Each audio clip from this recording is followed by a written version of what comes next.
प्रश्न 7। चित्र में दी हुई आकृति में त्रिभुज ABC तथा आयत BCDE का परिमाप ज्ञात कीजिए तथा बताइए किसका परिमाप ज़्यादा है। प्रश्न 7। तो पहले हम चित्र बना लेते हैं इसका।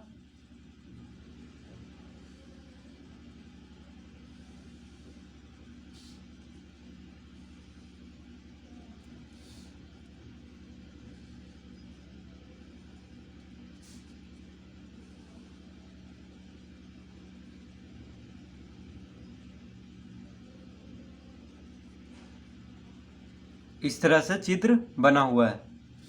इसका नाम लिख देते हैं ABCDE। यह है 7/6 सेंटीमीटर। यह है 3.5 सेंटीमीटर। यह है 2.3/4 सेंटीमीटर और 2.3/4 सेंटीमीटर है BC और AB है 5/2 सेंटीमीटर। इस तरह से तो AB दिया हुआ है 5/2 सेंटीमीटर, AC दिया हुआ है 3.3/5 सेंटीमीटर, BC दिया हुआ है 2.3/4 सेंटीमीटर और CD दिया हुआ है 7/6 सेंटीमीटर। तो क्या कह रहा है कि त्रिभुज ABC का पहले परिमाप निकालना है। तो लिखेंगे पहला में त्रिभुज ABC का परिमाप बराबर हो जाएगा AB जोड़ BC जोड़ CA।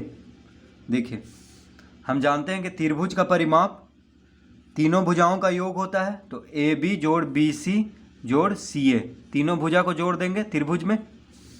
तो AB जोड़ BC जोड़ CA। AB कितना है? AB है 5/2, BC है 2.3/4,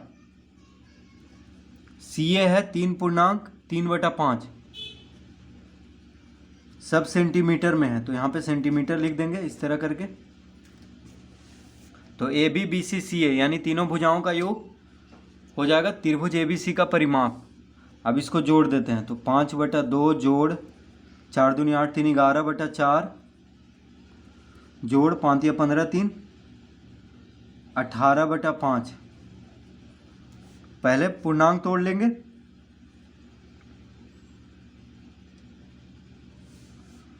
अब देखिए 2 4 5 का लघुत्तम।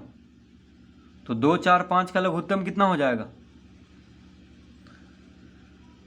तो 2 4 5 में 5 बड़ा है, 5 का पहाड़ा पड़ता है। 5 दूना 10, 5 या 15, 5 चौक 20। 20 देखिए 2 से भी कटता है 4 से भी, यानी 20 हो जाएगा लघुत्तम। तो 2 से 10 दूना 20, तो 10 पचे कितना हो जाएगा? 50। यहाँ पे 4 पचे 20, तो 11 पचे 55, 5 चौक 20, 18 चौक 72। यहाँ पे सेंटीमीटर लिखेंगे। अब इसको जोड़ देते हैं। 7 5 2 7, 7 5 12 5 17, 177/20 सेंटीमीटर। 177 को 20 से भाग देंगे तो 20 8 160 होता है। 20 8 160।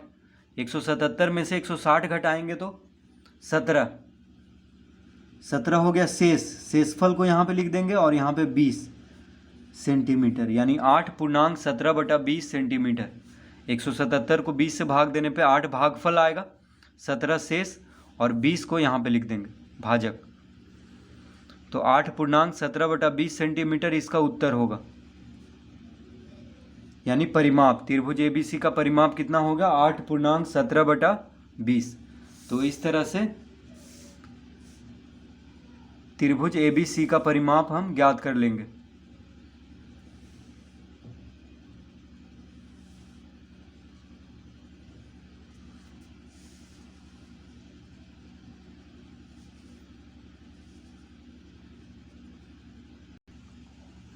दूसरा, आयत BCDE का परिमाप। तो लिखेंगे आयत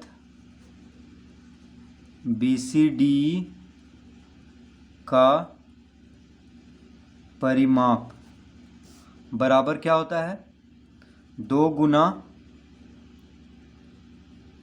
लंबाई जोड़ चौड़ाई। तो देखिए आयत का परिमाप का सूत्र होता है 2 गुना लंबाई जोड़ चौड़ाई। तो 2 गुना लंबाई, लंबाई यहाँ पे कितना दिया हुआ है? तो देखिए ये लंबाई है, जो लंबाई बड़ा होता है चौड़ाई से, तो BC लंबाई है। ये आयत है, देखिए BCDE आयत है, BC लंबाई हुआ, CD क्या हुआ? चौड़ाई। तो लंबाई दिया हुआ है 2.3/4 सेंटीमीटर और चौड़ाई 7/6 सेंटीमीटर।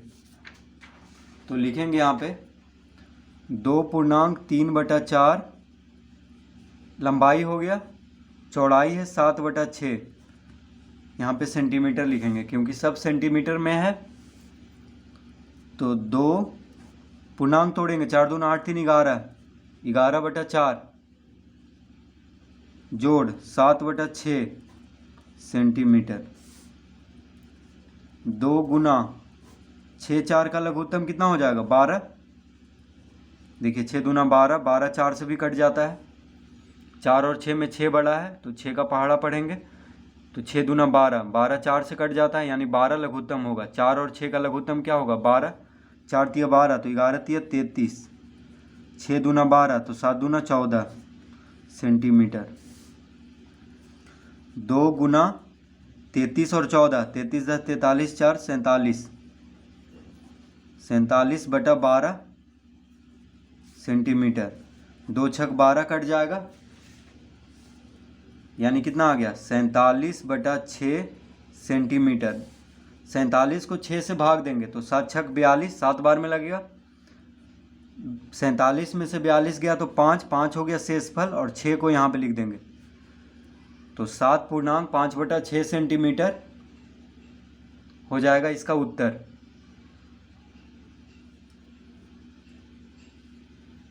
ठीक है, यानी परिमाप किसका? तो आयत BCDE का। तो इस तरह से दूसरा हल करेंगे।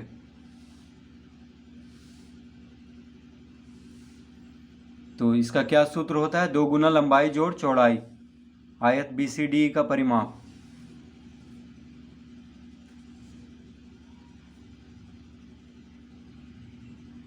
अब पूछ रहा है किसका परिमाप ज़्यादा है? तो देखिए त्रिभुज का परिमाप कितना आया था? 8.17/20, ठीक है। और आयत का परिमाप 7.5/6। तो देखिए 8.7/6, ये 8.17/20 और 7.5/6 में कौन बड़ा है? ये बड़ा है, यानी त्रिभुज का परिमाप ज़्यादा बड़ा है। तो हम लिखेंगे, तो क्या हो जाएगा? किसका परिमाप ज़्यादा है? तीसरा में पूछ रहा है, तो हम लिखेंगे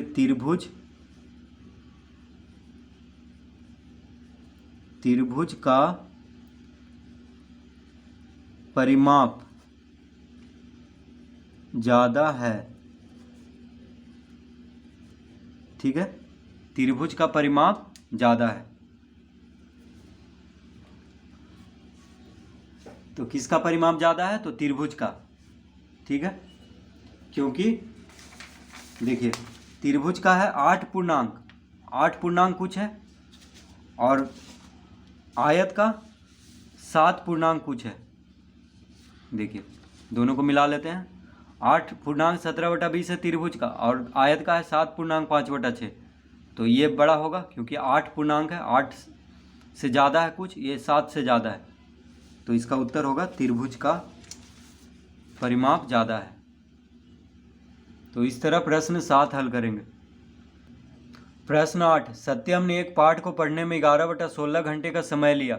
सलीम ने उसी पाठ को पढ़ने में 3/4 घंटे का समय लिया।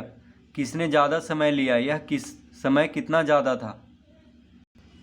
तो प्रश्न 8, तो सत्यम कितना लिया है? देखिए 11/16 घंटा। सत्यम कितना लिया है? 11/16, और सलीम लिया है 3/4। तो देखिए हम तिरछा गुना करके पता करेंगे कौन बड़ा है। तो हम लिखेंगे यहाँ पे पार गुना से, पार गुना मतलब तिरछा गुना। तो देखिए 11 चौक 44, यहाँ पे कितना आ रहा है 44, 16 तिया 48, तिरछा गुना कर रहे हैं 11 चौक, देखिए 4 गुना 11 44, 16 तिया 48, तो ऊपर लिख देंगे 16 तिया, तिरछा गुना कर रहे हैं यानी पार गुना जिसको कहते हैं। 4 गुना 11 कितना हुआ 44, 16 तिया 48, तो 48 ज़्यादा है 44 से, यानी 3/4 ज़्यादा है। ठीक है, तो कौन ज़्यादा समय लिया यहाँ पे, सलीम। देखिए 3/4 घंटा कौन लिया है, सलीम, और 11/16 घंटा लिया है सत्यम। तो कौन ज़्यादा लिया, ज़्यादा कौन है, 3/4 ज़्यादा है। देखिए 11/16 से, पार गुना से हम पता कर लिए हैं, तिरछा गुना से, क्योंकि 48 ज़्यादा है 44 से, इसीलिए 3/4 ज़्यादा होगा 11/16 से। तो लिखेंगे सलीम ने ज़्यादा समय लिया, सलीम ने ज़्यादा समय लिया, सलीम ने ज़्यादा समय लिया। कितना ज़्यादा लिया है, यह समय कितना ज़्यादा था, तो घटा के देखेंगे, 3/4 में से 11/16 घटाएंगे, क्योंकि 3/4 ज़्यादा है तो ज़्यादा में से कम घटता है। 4 और 16 का लघुत्तम हो जाएगा 16, 4 और 16 का लघुत्तम 16, 4 चौक 16, तो 4 तिया 12, यहाँ पे 11 लिख देंगे, यानी 1/16।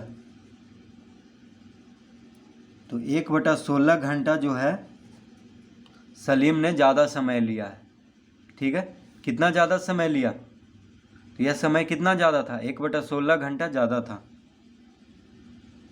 ठीक है, घटा करके तो इसका 2 उत्तर आएगा। एक तो हो गया सलीम ने ज़्यादा समय लिया, हम पार गुना से पता कर लिए हैं तिरछा गुना करके। तो कितना ज़्यादा समय लिया, तो 3/4 में से 11/16 घटाएंगे, यानी 1/16 घंटा ज़्यादा लिया है सलीम ने। तो इस तरह से प्रश्न 8 हल करेंगे। प्रश्न 9, तो प्रश्न 9 है खाली स्थानों में सही अंक भरिए। तो प्रश्न 9 का 5/7 जोड़ खाली स्थान है यहाँ पे बटा 7 बराबर 6/7।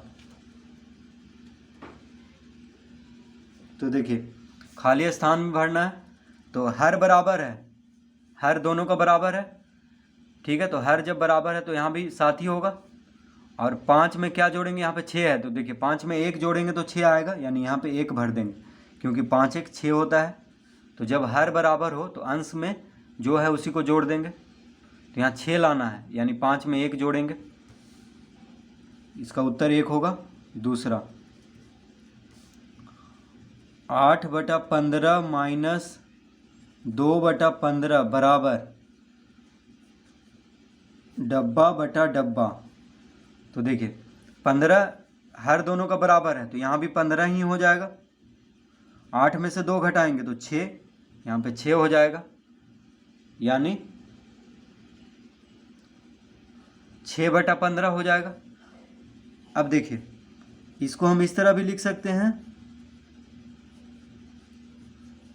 3 से कट रहा है, 3 दूना 6, 3 5 15, तो इसका उत्तर हो जाएगा 2/5। देखिए 3 से दोनों कट रहा है, 3 दूना 6, 3 5 15, यानी 2/5। इसको हम लिख सकते हैं 6/15 किसके बराबर है, तो 2/5, क्योंकि 3 के पहाड़ा में दोनों आता है, तो 3 से हम इसको काट देंगे, 3 दूना 6, 3 5 15, तो 2/5 लिख देंगे, तो इसका उत्तर हो जाएगा 2/5। तीसरा 7/9 जोड़ 7/9 जोड़ डब्बा है बराबर 7/9। तो देखिए 7/9 में क्या जोड़ा जाए कि 7/9 ही आ जाए, तो शून्य को जोड़ेंगे, यानी यहाँ भी शून्य होगा, यहाँ भी शून्य होगा। ठीक है, तो इसका उत्तर क्या आ जाएगा, शून्य। 7/9 में, या इसको इस तरह भी लिख सकते हैं, देखिए 7/9 में शून्य बटा शून्य है, शून्य ही हो जाएगा यानी, तो इसका उत्तर क्या आ जाएगा, सिर्फ शून्य भी लिख सकते हैं, या शून्य बटा शून्य लिखें या शून्य लिखें सिर्फ, तो इसका उत्तर क्या हो जाएगा, शून्य, क्योंकि 7/9 में शून्य जोड़ेंगे तो 7/9 आएगा। प्रश्न 4, 3/5 घटाओ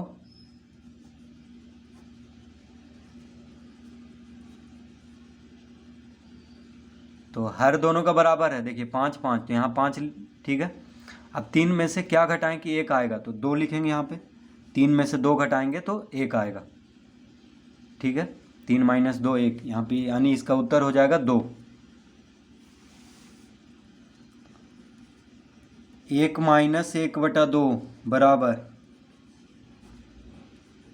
तो देखिए 1 - 1/2 यानी 1 में से आधा घटाना है तो आधा ही आएगा, ठीक है। 1 में से आधा घटाएंगे, देखिए 1 में से आधा, मान लीजिए 1 किलो चीनी में से आधा किलो चीनी घटाएंगे तो आधा किलो चीनी आएगा। उसी तरह 1 में से आधा घटाएंगे तो 1/2 ही आएगा, यानी आधा ही आएगा। 1/2 मतलब क्या होता है, आधा, और 1 हो गया पूरा, तो पूरा में से आधा घटाएंगे तो आधा आएगा, तो इसका उत्तर हो जाएगा 1/2। तो इस तरह से प्रश्न 9 हल कर लेंगे।